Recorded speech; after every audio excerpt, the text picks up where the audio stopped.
Vamos lá. Oi, tudo bem? Eu sou Raulino Júnior e você está assistindo ao Sem Edição, o conteúdo audiovisual do blog Desde Que Eu Me Entendo por Gente. Hoje eu converso com o compositor e jornalista Igor Dantas, que já está aqui. Tudo bem, Igor? Tudo bem, Raul. Muito obrigado. Seja bem-vindo aqui ao Sem Edição. Tem algumas perguntas aqui a respeito da carreira, tanto jornalística quanto artística de Igor. Igor, que é um compositor, que vai falar pra gente aqui um pouquinho sobre os novos projetos na área de música, na área de jornalismo, não é, Igor? Exatamente. E antes, aqui em off, a gente estava conversando já sobre Senhor do Bonfim. Aí você me disse que você só nasceu em Senhor do Bonfim. Eu fui agraciado, né, com essa oportunidade de nascer em Senhor do Bonfim. Minha mãe, ela é natural de Senhor do Bonfim, toda a família materna é de lá. Quando já estava nos últimos períodos de gestação, minha mãe foi para lá só para que eu tivesse esse privilégio de nascer. Amo a cidade, assim, adoro estar lá, caminhar em Senhor do Bonfim, é fascinante para mim. Então, é um lugar que me faz bem. Você volta lá com frequência? Com frequência. Normalmente, uma vez no ano, volto lá para poder reenergizar. Massa. E você compõe, Igor, desde os 12 anos, né? É. Minha história com a música, ela já começou até muito antes disso, né? Eu costumo falar que era quando, ainda para ir à escola, minha avó, que sempre acordava muito cedo para poder cuidar dos filhos, meus tios. Então ela ligava o rádio, era a primeira coisa que ela fazia, era ligar o rádio e deixar na estação, e eram sempre músicas muito boas. E eu já acordava com aquele som, né? Ela ia me acordar, fazia todo aquele ritual de me preparar para ir para a escola e eu ouvindo música naturalmente. E isso foi ao longo dos anos, até que em uma experiência com alguns amigos na casa deles, um deles tinha um violão. Quando eu ouvi o som do violão pela primeira vez, pegando no instrumento, aquilo ali para mim foi um divisor de águas. Foi uma sensação indescritível. Eu não sei lhe mensurar aqui como é que foi isso. Mas a primeira coisa que eu fiz ao chegar em casa foi pegar o telefone e ligar para minha mãe. Eu lembro que estava perto do Natal, assim, aí eu falei assim, manhã, eu quero um violão. Aí minha mãe, mas você quer um violão? Você sabe tocar violão? Eu falei, não, mas eu vou aprender a tocar violão. Mas eu quero. Bati tanto o pé. E aí eu me lembro como hoje, aquele Natal em que meus pais me deram o primeiro violão.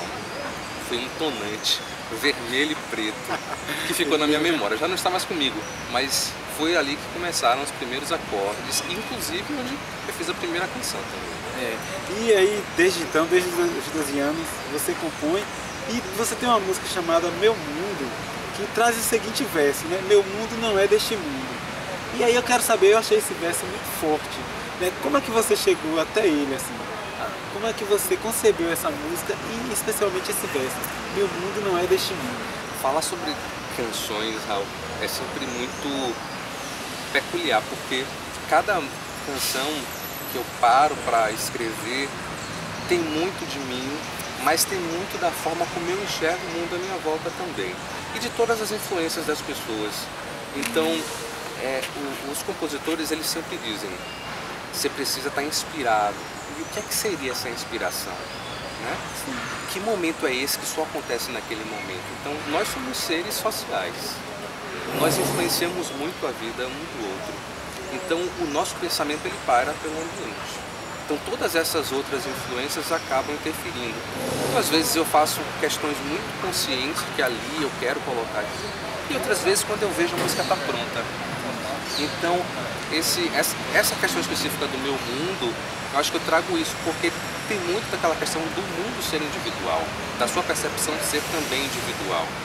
Então eu acho que é isso que eu trago nessa canção. Assim. Massa. E ainda falando de música, você foi premiado no Festival Nacional dos Correios, né? Aí eu queria que você falasse um pouquinho sobre esse festival e qual foi a música que você escreveu e que você foi premiado. Foi a primeira vez que eu participei do Festival dos Correios. O Festival dos Correios ele é dividido em duas etapas. Tem a etapa regional e depois a etapa nacional. Eu fui premiado nessa etapa regional. E foi a música Os Astros. Foi uma das canções que mais me tocou, foi a primeira canção que foi diretamente dedicada. E quando eu subi naquele palco foi uma coisa incrível, porque eu estava muito, mas muito ansioso, tremendo assim atrás do palco. Foi aqui em Salvador? Foi aqui em Salvador, foi na sede dos Correios ali na Tuba. E eu estava tremendo de um jeito assim atrás do palco, estava com um instrumento musical do produtor do festival, que na época era Luciano Salvador Bahia. Ele me prestou assim de uma forma super amigável. E aí na hora, quando eu entrei no palco, assim, foi como se tudo tranquilizasse. Aí eu sentei, foi como eu senti e visualizei como se eu estivesse no meu quarto. Como eu sempre fiz, assim, as composições, ou quando eu estou cantando, é o meu cantinho, então eu me senti em casa ali. E aí eu falei, poxa, quão bom é isso, como isso é bom. Eu quero estar mais vezes em ambientes assim, e eu quero poder desfrutar disso para minha vida. Foi aí que eu tive ainda mais convicção sobre essa questão da minha ligação com a música. Foi uma experiência bacana, porque você conheceu outros artistas também, né? Também, pessoas super solidárias e companheiras, amigas, que não tinham dificuldade alguma em dividir a sua experiência, em dar incentivo. Então, um ajudava o outro ali, não havia aquela questão de concorrência. Ah, você vai ganhar? Tá, então eu não vou... Não. Era um clima muito gostoso, até porque era um festival que ele é direcionado para os profissionais dos Correios e todos os outros que estão de forma direta ligados a eles. Eu, como filho, pude participar, mas havia um clima muito amistoso ali. Foi em que ano isso? Isso foi em 2000 acho que foi 2009. Por aí, ou foi 2006. Foi em 2006. Ah, bacana. E você falou aí de sua primeira canção. Qual era a temática dessa primeira canção que você compôs lá, quando ganhou o violão? Eu acho que da primeira à última, quando vier, eu espero que Sim, lá sempre. Amor. Amor é um tema que me motiva.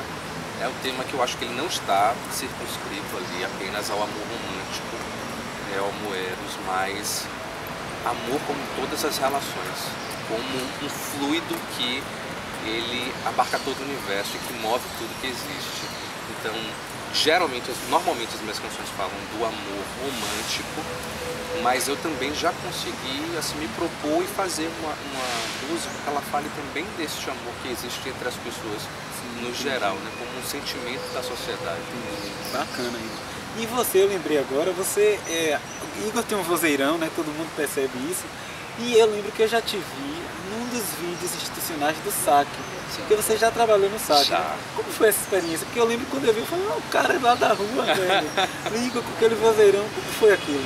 Foi fantástico. A experiência com o SAC, ela foi muito significativa para mim. Foi meu primeiro emprego, SAC.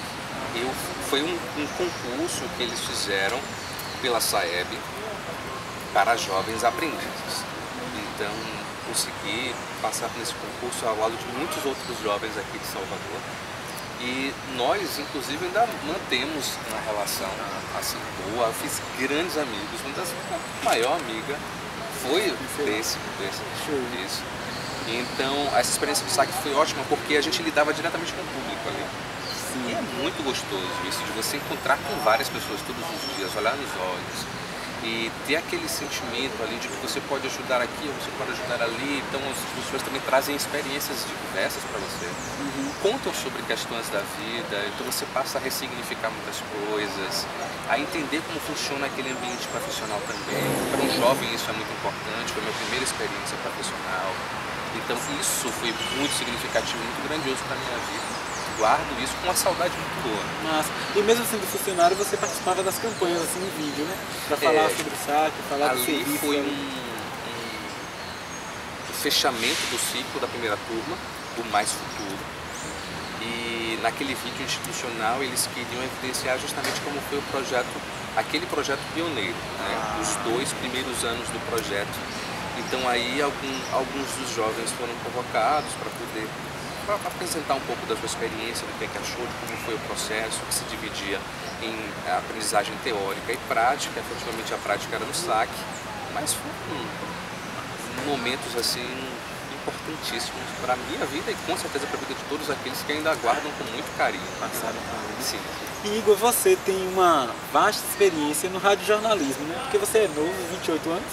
28, passo agora em novembro. Faz 28 ainda, né? E você já passou por algumas emissoras. Eu queria que você falasse um pouquinho para quem está assistindo sobre essas emissoras pelas quais você passou, como foi a experiência em cada uma delas. O jornalismo para mim, você é muito modesto, eu tenho pouquíssimo, ainda sou muito jovem, mas eu tive o privilégio de já começar cedo. No segundo semestre de faculdade, eu já comecei a estagiar. Uma grande amiga, assim, muito querida, ela já fez esse meio de campo. Eu falei, vamos lá conhecer como é. Eu lembro que na época era um trabalho de faculdade para falar sobre uma emissora, então a gente escolheu o rádio, eu e minha colega, a gente foi até lá e uma das minhas amigas chegou e falou, acho que eles estão precisando de um estagiário aqui. Você topa? Eu falei, topo, vamos ver como é que tá. E aí, depois ali eu comecei no IDEB, na Rádio Educadora. Foi uma grande escola. Eu tive o prazer de passar por ambientes muito enriquecedores. Eu comecei na Rádio Educadora, depois eu ainda passei pela Band News, até que fui para a CBN, fiz alguns trabalhos lá com a TV Salvador. E ao longo desse curto período, né, uns 4 ou 5 anos de jornalismo, me envolvi com pessoas muito companheiras. Todas as pessoas que me chefiaram foram muito cordiais, muito companheiras, me ajudaram muito, todos eles.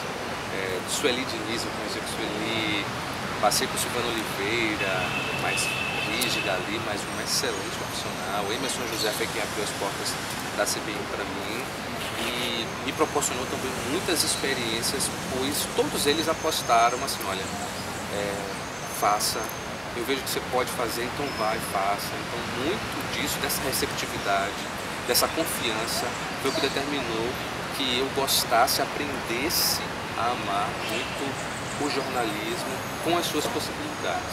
Entendi. E no jornalismo, gente, Igor também é premiado. Eu tenho aqui, fiz a pesquisa, você ganhou o Prêmio Sebrae pela série Economia Moderna, né? Ascensão em Tempos de Crise, produzido em parceria com Isabelle Nascimento. E o Prêmio OAB de Jornalismo, com a série Brasil Teoricamente Democrático, também com Isabela. E aí eu quero saber de você, Igor, como é que você trabalha a sua vaidade nesse aspecto? Porque a gente sabe que o meio da comunicação é um meio de vaidades, um meio de pretensões. E como é que você trabalha isso? Eu acho que a vaidade, ela é fruto de uma certa ignorância do próprio papel. Enquanto jornalistas, nós somos como outros profissionais. A diferença é que você está em maior evidência porque um número maior de pessoas está lhe vendo, lhe assistindo, lendo os produtos que você ajuda a produzir. Eu tive a felicidade de trabalhar além de Isabelle, que é uma excelente profissional, também trabalhar com outros. A Aline Barnabé também, que me ajudou muito, nesse principalmente o Brasil Teoricamente Democrático, que foi e que eu fiz muito com a Aline, a Isabelle chegou depois e somatizou a isso. A gente ganhou um prêmio também anterior, foi o primeiro que a gente ganhou, foi da Defensoria Pública do Estado, com esse Brasil Teoricamente Democrático. Aí a gente foi para a OAB, conseguimos também, e o do Sebrae foi uma grande surpresa. Tem uma história super interessante do Sebrae, que a gente ganhou a etapa regional e iríamos para Brasília, onde ocorreu o evento nacional. Eu e a Aline, que iríamos, a gente perdeu o voo. E aí a gente teve que assistir o programa pela internet. Foi muito legal, porque assim, aí eles dividem como as melhores reportagens por região. O nosso ganhou da região Nordeste, a gente ficou muito feliz. E não conquistamos o nacional, mas certamente um outro profissional que se dedicou muito, fez uma série super fantástica, conseguiu. Mas eu acho que o jornalismo em si, ele ainda precisa ser compreendido pelos próprios profissionais. Eu acho que isso é que vai determinar que estes mesmos profissionais sejam melhor, poderia dizer, valorizados. Eu acho que falta muito disso. Mas para que a valorização externa aconteça, é preciso que nós nos valorizemos.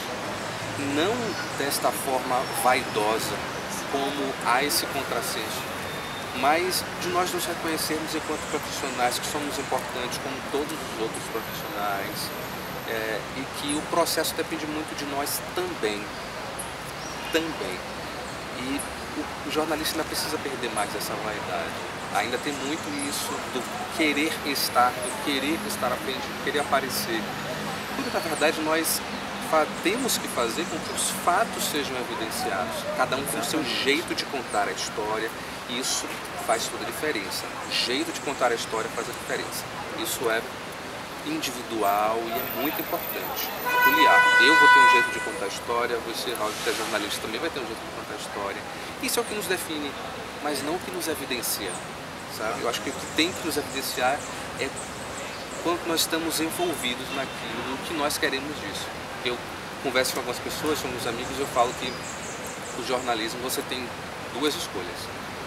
Hoje em dia, ou você faz o jornalismo para querer ver o seu nome ou ver a sua imagem em algum lugar, ou você faz o jornalismo porque você acredita que com o jornalismo é possível que a gente modifique algumas coisas ou, não sendo prepotente, a gente ajude no processo de mudança de muitas questões, como isso ocorre, a gente vê isso diariamente. Quanta lucidez, né, nesse seu pensamento aí. E nós passamos agora, recentemente, por eleições municipais, né, aqui no nosso país. E a sua série, que você foi premiado, né, na OAB e nesse outro da Defensoria da Pública. Defensoria que você falou, é Brasil teoricamente democrático. Aí eu quero saber de você, o Brasil só é democrático na teoria? Qual a sua opinião? Eu acho que isso tem muitas faces também, sabe? Porque nós temos muitos aspectos democráticos. Acho que o próprio fato de podermos expor muitas coisas, é claro que o meu direito, ele termina quando inicia o seu, ou quando esses dois não se confrontam. E a gente tem essa possibilidade no país. A gente tem visto um boom muito grande das redes sociais, da internet, então muitas pessoas têm tido a oportunidade de expor seus pensamentos, assim como também por uma questão de ainda cultural, não saber como lidar com a ferramenta também, utilizar de formas negativas. Então achar que pode falar tudo, achar o que vem na mente. Mas o Brasil ainda tem muito a crescer em relação à democracia, principalmente quando diz respeito aos direitos do cidadão. Direitos básicos, educação, saúde, moradia, todos esses que certamente daqui a um tempo nós teremos acesso, como todos os países de primeiro mundo têm. Eu acho que uma coisa que precisa mudar na população é deixar de entender a história, ou de enxergar a história de muitos outros países que nós evidenciamos. Nenhum país ele cresce, já nasceu naquele status. A gente tem uma carga histórica de termos sido colonizados, isso muda muita coisa, mas nós temos a história de outros para poder a gente se basear e fazer algo diferente. Eu acredito nisso. O progresso é inevitável, a gente vai chegar lá, mas o país ainda assim está no processo de democratização. Entendi. Voltando a falar de jornalismo, você cursou na Faculdade 2 de Julho, né? E se formou em 2014, não é isso? Eu quero saber, você está satisfeito com o jornalismo que é feito aqui na Bahia, que é feito no Brasil? Como é que você enxerga? Assim, nós temos academias que trazem uma visão muito positiva do jornalismo. Eu tive o prazer, a honra de me formar na 2 de Julho. Passou por processos administrativos específicos, mas o corpo docente foi muito importante. Tem professores, eu encontrei com a professora Durvalina, e eu sempre encontro com ela na rua, assim, de vez em quando, é uma maior festa, gosto muito. Então são profissionais que trouxeram para o ambiente acadêmico uma visão que ainda fortalece essa mudança do jornalismo, né? Ainda há essa dicotomia do que está na sala de aula e do que está na prática. Aliar os dois é fundamental, mas é preciso termos também a força de vontade, a determinação para fazer com que princípios básicos, teóricos, que são a essência do jornalismo, não se perca no meio deste caminho até chegarmos à prática. E hoje é muito comum a gente ver, mas na prática é diferente, na prática não é diferente. Na prática tem sido diferente porque algumas pessoas, por algum motivo, modificaram, mas que não precisa ser assim, temos que ter força para mudar isso. Massa. E você é um cara que é antenado com os dias de hoje, você tem perfis aí nessas redes sociais. E no Instagram você mantém a série #Essencial aos Olhos, né, em que você registra fatos, lugares, belezas naturais de cidades daqui da Bahia, né? Que eu vi até no Instagram, não tinha cidades de outros estados até então. Como esse projeto nasceu? E qual a sua pretensão com esse projeto? Porque é um projeto muito bonito. Quem quiser ver lá o projeto no Instagram de Igor, o Instagram é @rogi_dantas, hashtag essencial aos olhos. Então como é que nasceu? Nasceu de um novo amor, que é a fotografia. Eu não era tão ligado na fotografia assim, e quando percebi, eu tinha dezenas, centenas de imagens guardadas no computador, mas muito simples, assim, de momentos, de extra momentos mesmo. Eu falei, puxa, não é possível que eu produzir tudo isso. Me debrucei sobre isso e comecei a trazer para as lentes do celular mesmo. Meu pai depois me deu uma câmera que ele já tinha e dá para fazer boas fotos com ela, e me completa. Eu acho que a fotografia, minha convicção em relação à fotografia é que a fotografia ela é o olhar de quem a fotografa, de quem a registra naquele momento. Então, através da fotografia é possível você ter uma ideia, claro que não completa, mas uma ideia de como eu estava naquele momento, de qual foi o meu olhar sobre aquela situação. Eu acho que a fotografia tem esse poder e eu tenho utilizado muito isso para expressar meus sentimentos e a minha visão a respeito da situação ou daquele momento. Você falou sobre paisagens, é o que eu gosto de trazer mesmo, e tem sido um grande amor, assim. Essa área das artes é o que me move, música, fotografia, chocolate, mandava as artes em si, assim, me fascinam e me tiram do ambiente mais materializado. É como se fosse uma ponte para o espiritual. Massa. Eu vou repetir para quem está assistindo aí poder ver suas imagens, porque são imagens muito bonitas. @rogi_dantas, hashtag essencial aos olhos. Então vocês vão ver lá o olhar de Igor sobre várias paisagens aqui de Salvador, de Cachoeira também. Enfim. Igor, você está fazendo psicologia atualmente, né? Cursando psicologia. Psicologia. E aí, como é que está sendo essa experiência, sair do jornalismo para a psicologia? Eu digo assim para os meus amigos também, ó, que eu não poderia ser eu não poderia aprender o que eu aprendo com a psicologia se não tivesse passado pelo jornalismo. Acho que a psicologia é uma área que abre os horizontes. O jornalismo ele abre também isso. Eu tive a oportunidade de, quando jornalista, trabalhar de uma forma muito aberta, então não tinha uma editoria de jornalismo, eu não trabalhava em uma editoria. Todos esses locais que eu passei, tive o prazer de passar, eu trabalhava no geral. Então, hoje mesmo poderia estar fazendo pautas com um psicólogo e um jurista, falando sobre as dificuldades de Salvador e falando sobre cultura. Então, se dá para você ter uma gama interessante, um leque de questões superficiais, digamos assim. Cabe a você aprofundar a respeito disso. Ter ampliado um pouco a visão com o jornalismo fez com que hoje eu consiga compreender um pouco melhor a psicologia do que se eu tivesse feito como primeiro curso, que também era uma das minhas paixões, ter feito. Hoje eu estou realizando um grande sonho de fazer psicologia, porque a psicologia realmente me motiva.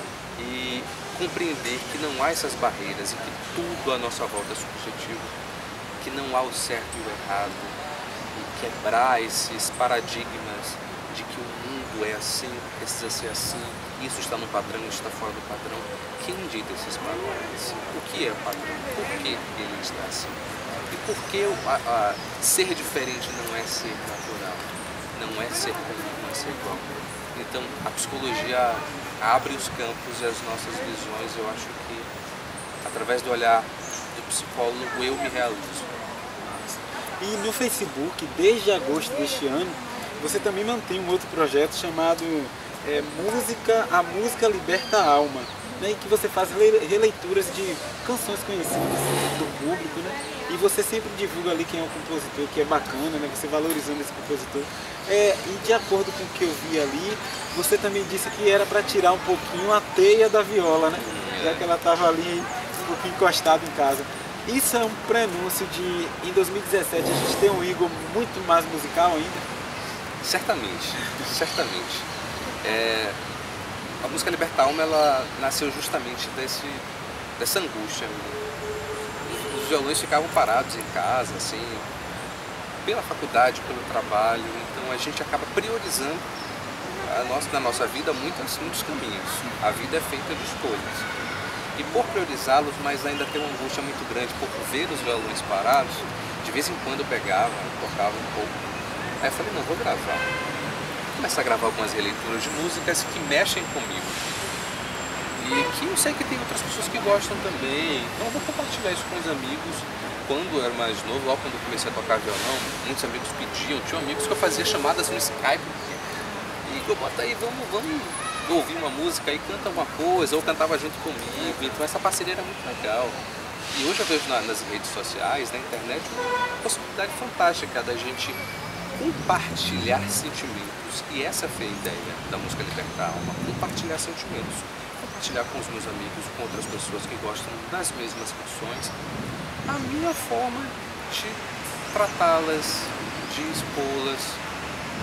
Esse é o objetivo, compartilhar esse sentimento com a música Libertar a Alma. E em 2017, novos projetos, certamente com esse objetivo de criar essa rede de indivíduos que gostam da mesma ideia. Bacana. Igor tem um canal no YouTube, né? Basta procurar lá Igor Dantas. E que ele divulga também os vídeos cantando. Tem o Instagram que a gente já falou aqui. E Igor, muito obrigado, cara. Muito obrigado aí pela presença. Prazer nosso aqui de ter você. É um privilégio tê-lo aqui no Sem Edição. E a gente volta com a próxima entrevista aí, sem edição, sem editar nada. Obrigado, galera. Valeu, Igor.